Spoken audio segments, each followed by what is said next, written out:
Radio Tehran, শুরু হচ্ছে বিশ্ব সংবাদ। বাংলাদেশের সর্বশেষ গুরুত্বপূর্ণ আপডেট সংবাদে আপনাকে স্বাগত। শুরুতেই সংবাদ শিরোনাম, পরে বিস্তারিত। প্রথমে জানাবো, শেখ হাসিনার প্রত্যর্পণে বাংলাদেশের অনুরোধ খতিয়ে দেখছে ভারত। লোকসভার প্রতিবেদন। বাংলাদেশে ছাত্র জনতার গণ অভ্যুত্থানে ক্ষমতাচ্যুত এবং পলাতক সাবেক প্রধানমন্ত্রী শেখ হাসিনাকে বাংলাদেশে ফেরত পাঠানোর অনুরোধ খতিয়ে দেখছে ভারত। দেশটির পার্লামেন্ট তথা লোকসভায় দেয়া রিপোর্টে স্থায়ী কমিটির এক বৈঠকে এই কথা জানিয়েছে দেশটির কেন্দ্রীয় সরকার। একই সঙ্গে সরকার দাবি করেছে, ভারতের অবস্থান এখনও স্পষ্ট থাকবে। ভারতে অবস্থান করলেও শেখ হাসিনাকে কোনো রাজনৈতিক কর্মকাণ্ড পরিচালনার সুযোগ দেয় না ভারত। এবারে জানাবো, আওয়ামী লীগের পথেই হাঁটছে বিএনপি, বলল এনসিপি।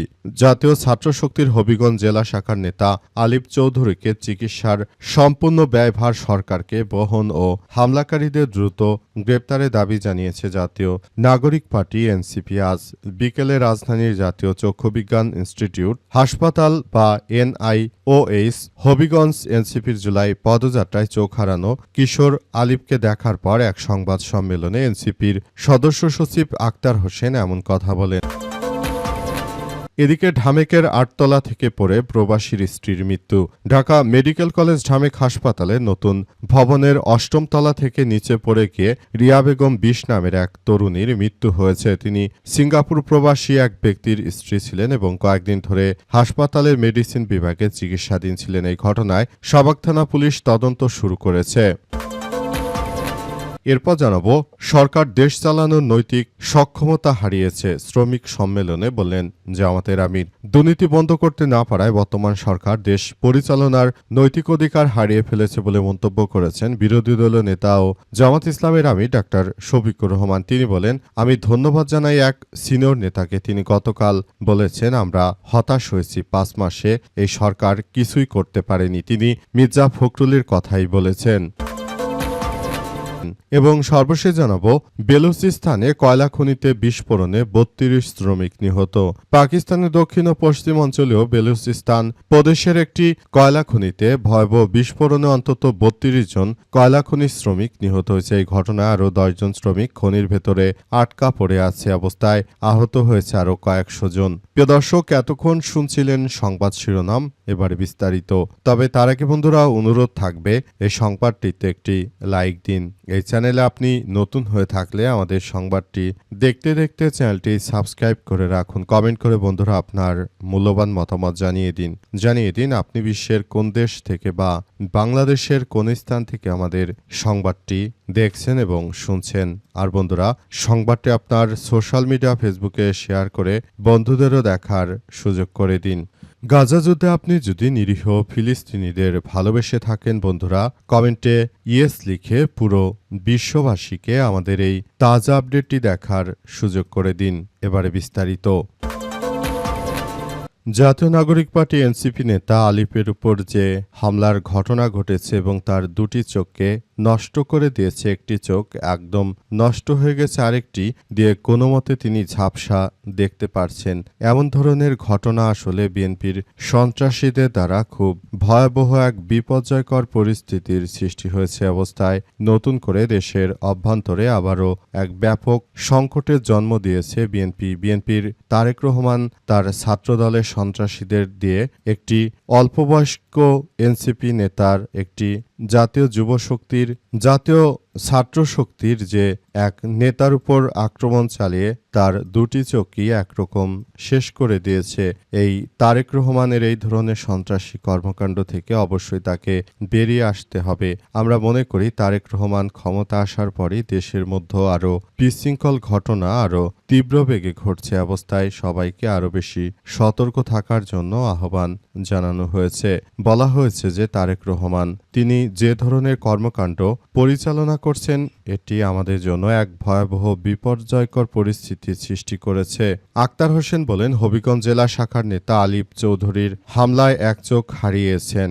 অপারেশনের পর তিনি হাসপাতালে চিকিৎসাধীন রয়েছেন। চিকিৎসকদের ভাষ্য অনুযায়ী তার ক্ষতিগ্রস্ত চোখে আর ক্ষতিগ্রস্ত চোখ কখনোই আর ভালো হবে না এবং অন্য চোখে ঝাপসা দেখছেন, ফলে সেটিও ক্ষতিগ্রস্ত হওয়ার আশঙ্কা রয়েছে। তিনি বলেন, শুধু হবিগঞ্জের ঘটনা নয়, সংবাদ সম্মেলনে এই ঘণ্টাখানেক আগে সিলেট এনসিপির গাড়িবহরেও বিএনপির সন্ত্রাসীরা আক্রমণ চালিয়েছে। তাদের এই সন্ত্রাসী কার্যক্রম থেকে দেশের জনগণকে রক্ষা করতে হবে। আর তারেক রহমানকে বলতে চাই, সে যদি হাসিনা হতে চায় তাহলে তার ২০ দাঁত আমরা উপড়ে ফেলব, এটাই শেষ কথা। ভারতের লোকসভার প্রতিবেদন, শেখ হাসিনাকে প্রত্যার্পণে বাংলাদেশের অনুরোধ খতিয়ে দেখছে ভারত। বাংলাদেশে ছাত্র জনতার গণ অভ্যুত্থান এবং পলাতক সাবেক প্রধানমন্ত্রী শেখ হাসিনাকে ফেরত পাঠানোর অনুরোধ খতিয়ে দেখছে ভারত। দেশটির পার্লামেন্ট তথা লোকসভায় দেয়া এক রিপোর্টে স্থায়ী কমিটির একটি বৈঠকে এই সিদ্ধান্ত জানিয়েছে সরকার। সরকারের পক্ষ থেকে বলা হয়েছে, বাংলাদেশ থেকে পলাতক সাবেক প্রধানমন্ত্রী শেখ হাসিনা, তাকে বিরোধী দল এখন বর্তমান একটি রাজনৈতিক দল ক্ষমতায় এসেছে, তারা শেখ হাসিনাকে বাংলাদেশে ফেরত চায়, কারণ তিনি আইনত একজন দণ্ডনীয় অপরাধে অভিযুক্ত এবং এই ধরনের ঘটনায় আসলে শেখ হাসিনা ফেঁসে যাচ্ছে। শেষ পর্যন্ত তারা বিষয়টি নিয়ে ব্যাপক আলোচনা চালাচ্ছে। হয়তো শেখ হাসিনাকে তারা ফেরতও দিতে পারে।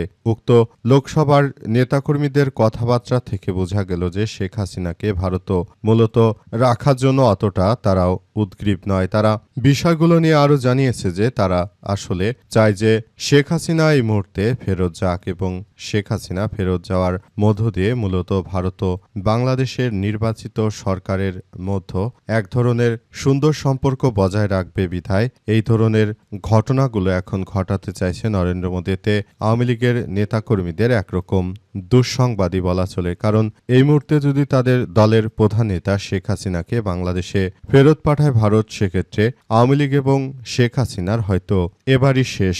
তারা আর ভবিষ্যতে কখনোই বাংলাদেশের রাজনীতির মসনদে হয়তো যেতে পারবে না। ঢামেকের ৮তলা থেকে পড়ে প্রবাসীর স্ত্রীর মৃত্যু।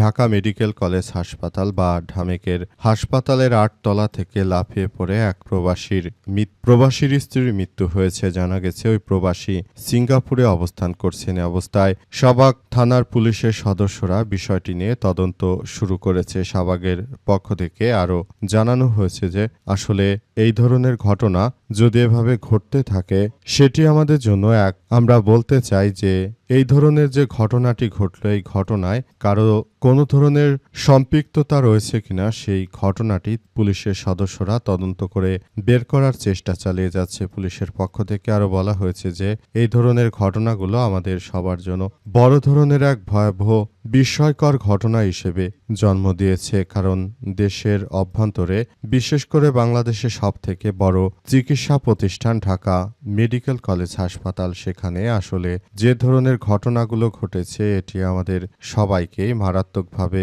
ক্ষতিগ্রস্ত করেছে। আমরা আসলে বিষয়গুলো নিয়ে খুবই দুঃখ প্রকাশ করছি। আসলে আরও বলা হয়েছে যে যাতে করে ভবিষ্যতে এই ধরনের ঘটনাগুলো আর না ঘটে সে ব্যাপারে সবাইকে খুব সতর্ক থাকতে হবে।